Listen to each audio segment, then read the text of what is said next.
મિત્રો અને વિદ્યાર્થી ભાઈ બહેન, વડોદરા એ કલા અને સંસ્કૃતિ અને વિદ્યાની નગરી છે. એક સમય એવો હતો કે માત્ર રાજ્યમાં નહીં, વડોદરાની MS યુનિવર્સિટી એ માત્ર ભારતની નહીં પરંતુ એશિયા ખંડની એક નમૂનેદાર યુનિવર્સિટી ગણાતી હતી. અને એને બહુ જાજો સમય પણ થયો નથી. 80ના દાયકાની અંદર જ્યારે હું ભણતો હતો ત્યારે ગુજરાતનો વિદ્યાર્થી એક સ્વપ્ન લઈને આવતો કે એકાદ વખત મને MS યુનિવર્સિટીમાં એડમિશન મળે અને એના વિદ્યાર્થી હોવાનું ગૌરવ પ્રાપ્ત થાય. અને આજે પરિસ્થિતિ એવી બદલાઈ ગઈ અને MS યુનિવર્સિટી જેમના નામ સાથે મહારાજા સયાજીરાવનું નામ જોડાયેલું છે અને જેમાં ડોક્ટર શ્યામ પિત્રોડા જેવા વિદ્યાર્થીઓ અહીંયાથી ઉભા થયા, નોબેલ પારિતોષિક જે વિજેતા છે એ પણ અહીંયાના વિદ્યાર્થીઓ હોવાનું ગૌરવ અનુભવે, એ યુનિવર્સિટીની અંદર આજે નકલી સર્ટિફિકેટો લેનારા આપણા શિક્ષકો બને છે. જે યુનિવર્સિટીની અંદર સુરેશ દલાલ જેવા વાઇસ ચાન્સેલરો હતા, એ યુનિવર્સિટીની અંદર આજે રાજકીય વિચારધારાને કારણે, માત્ર રાજકીય વિચારધારણા અનુકૂળ છે એટલા માટે એવા લોકો આજે એના કુલપતિઓ થઈને બેસી જાય છે. અને એને કારણે આપણા જે વિદ્યાર્થીઓ છે એનું ભવિષ્ય કેવું હશે એની ચિંતા મને, આપને અને ગુજરાતના જે વાલીઓ છે એને સૌને થઈ રહી છે.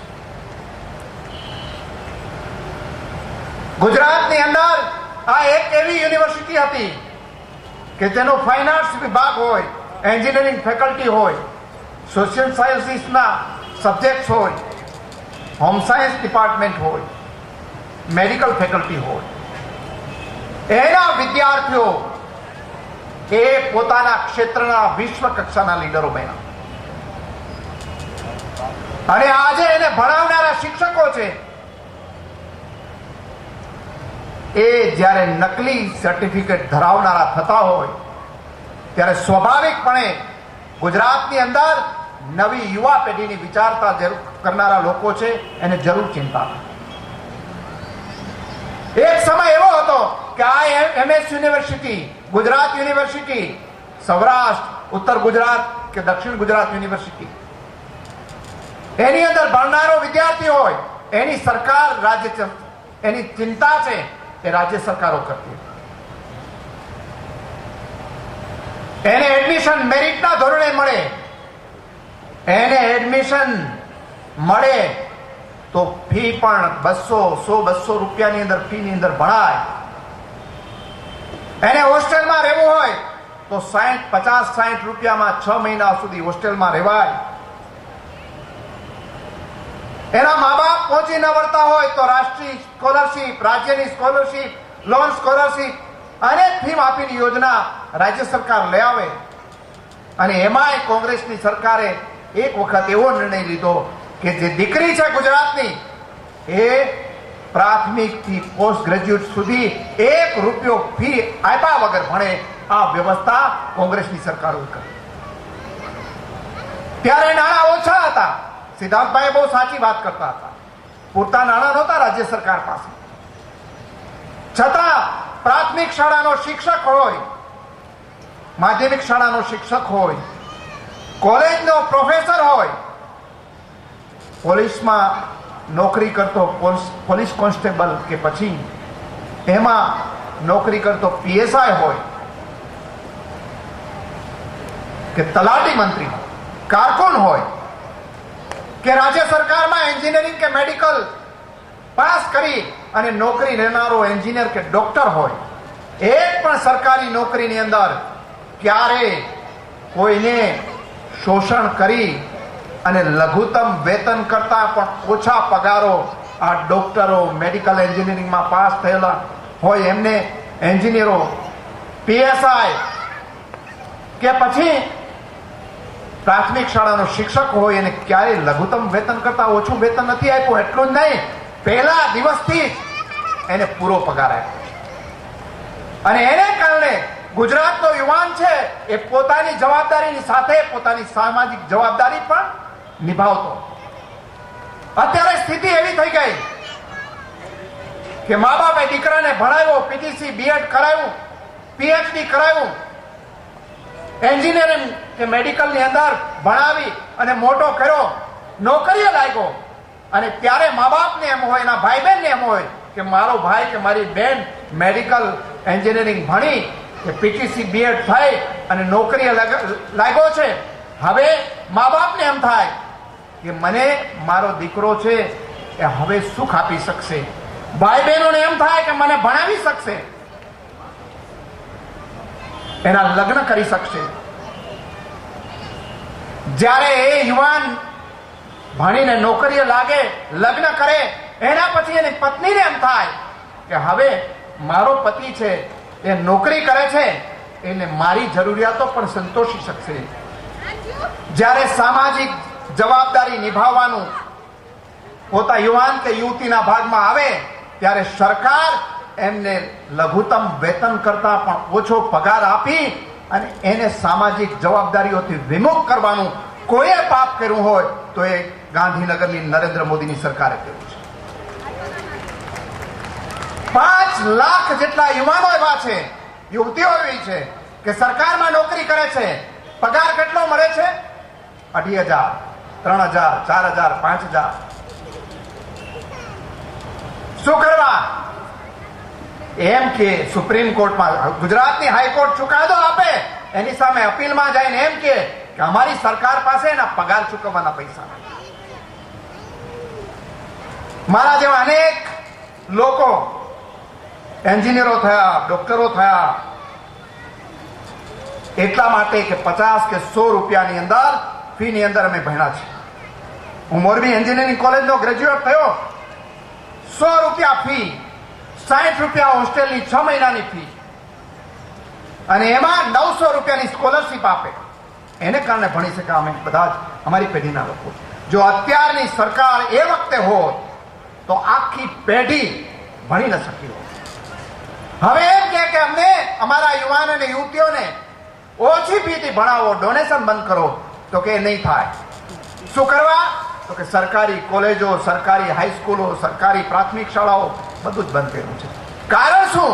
તો કે અમારી સરકાર પાસે પૈસા નથી. પણ આ રાજ્ય પાસે 1 લાખ કરોડનું બજેટ છે. લાખો એકર જમીન ગૌચરની ને સરકારી જમીન પડી છે. લાખો એકર જમીન જંગલની પડી છે. ઉપરાંત 1.25 લાખ કરોડ રૂપિયાનું કરજ કરેલું છે. આ બધા જ સંસાધનો, બજેટ આપણે એમ કે કોના માટે વાપરો છો? તો તમે હમણાં નાટક જોયું કે એમના ગરીબ ઉદ્યોગપતિઓ પાછળ વપરાય છે. ગુજરાતની અંદર ખેડૂતો મહેનત કરે, ખેતમજૂરો મહેનત કરે, 55% વસ્તી ગુજરાતની ખેતી ઉપર નિર્ભર, એ મહેનત કરે ત્યારે આખા વર્ષનું ઉત્પાદન કેટલું થાય? તો કે 32,000 કરોડ. ખેતીનું વાર્ષિક ઉત્પાદન કેટલું ગુજરાતનું? 32,000 કરોડ. અને એક જ ઉદ્યોગપતિ ટાટા, એક જ ઉદ્યોગપતિને કેટલો લાભ અપાય? 33,000 કરોડનો એક જ ઉદ્યોગપતિ. ગુજરાતની તિજોરીમાંથી 33,000 કરોડ ટાટાને અપાય. ગુજરાતના ખેડૂતો આખા વર્ષની કમાણી 32,000 કરોડ અને એ કમાણી બધી જ ટાટાને આપી દેવાય. એટલી કમાણી આપી દેવાય. ગુજરાતની અંદર પેટ્રોલ ડીઝલ ઉપર સૌથી વધારેમાં વધારે કર આખા દેશમાં. 100 રૂપિયાનું પેટ્રોલ લઈએ એટલે 25 રૂપિયા નરેન્દ્ર મોદીની સરકાર લઈ જાય. 100 રૂપિયાનું ડીઝલ લઈએ 25 રૂપિયા નરેન્દ્ર મોદીની સરકાર લઈ જાય. 1 લીટર ઉપર ₹19 કર, વેટનો કર ગુજરાતનો 1 લીટર પેટ્રોલ ઉપર, 1 લીટર ડીઝલ ઉપર કર કેટલો? તો કે 12 રૂપિયા. અને સીએનજી ગેસ ઉપર કેટલો કર? તો કે ₹100.15. ₹100.15, 15%નો કર.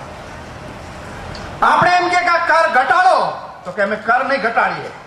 કારણ શું? તો કે આખા ગુજરાતની અંદર પેટ્રોલ, ડીઝલ, ગેસ ઉપરની કમાણી કેટલી રાજ્ય સરકારની? 10,000 કરોડની. અને એક જ એસઆર ઓઇલ કંપની, એક જ કંપની એને વેટમાં રાહત કેટલી આપી એસઆર ઓઇલને? તો કે 9,100 કરોડની. એ પણ ગેરકાયદેસર. એટલે સુપ્રીમ કોર્ટે કીધું કે પાછા લ્યો અને નહીતર એસઆરની સંપત્તિ જપ્તી કરી લો. આખા ગુજરાત પાસેથી 10,000 કરોડ રૂપિયા પેટ્રોલ, ડીઝલ ઉપર ઉઘરાવી અને એના ગરીબ ઉદ્યોગપતિ એસઆર ઓઇલને આપી દીધા. આ કોના માટે સરકાર ચાલે છે? આપણે નોકરીની અંદર પૂરો પગાર નહીં, આપણે યુવાનોને ભણવું છે તો એના માટે કોઈ જગ્યાએ મફત શિક્ષણની કોઈ વ્યવસ્થા નહીં, પેટ્રોલ ડીઝલની અંદર કોઈ રાહત નહીં. એના ગરીબ ઉદ્યોગપતિઓ વીજળીને ભાવ વધારી દે. 3 વર્ષની અંદર ₹1.57 ભાવ વધાર્યો અને એને કારણે ગુજરાતની પ્રજા ઉપર કેટલો બોજો પડ્યો? 7,000 કરોડ રૂપિયા. આપણે કે એમાં તો ઓછું કરો, એ તો આપણા હાથની વાત છે. દુબઈમાં પેટ્રોલ ને ડીઝલ મોંઘું મળે એ આપણા હાથની વાત નથી, પણ અહીંયા તમે ટેક્સ ઓછો લ્યો એ તો તમારા હાથમાં છે. કે નહીં, અમે તો મોંઘવારી ઉપર કર નાખીને રહીશું, કારણ કે મારા ગરીબ ઉદ્યોગપતિને મારે એને વધારે નફો કરાવવો છે. કેટલા યુવાનો બેકાર ગુજરાતની અંદર? ખાલી ચોપડા ઉપર ગયા વર્ષનો આંકડો કેટલો હતો? 8.5 લાખ શિક્ષિત યુવાનો બેકાર છે. આ વર્ષનો આંકડો 10 લાખનો. કેટલી રોજગારી મળે? તો કાંઈ નહીં. આપણે એમ કે નાના ઉદ્યોગોમાં થોડાક એને મદદ કરો. આ જીઆઈડીસીઓ બની છે ગુજરાતની અંદર, સૌથી વધારે રોજગારી એમાં મળે છે. આપણે કે એમાં થોડી મદદ કરો તો વધારે લોકોને રોજી મળે. તો કે નહીં, નાના લોકોને હું મદદ નહીં કરું, હું તો મોટા લોકોને કરીશ. તો આ સરકાર કોના માટે ચાલે છે? તો કે મોટા ઉદ્યોગપતિઓ માટે. શું કરવા? તો કે સૌથી મોટું ફંડ આપે છે.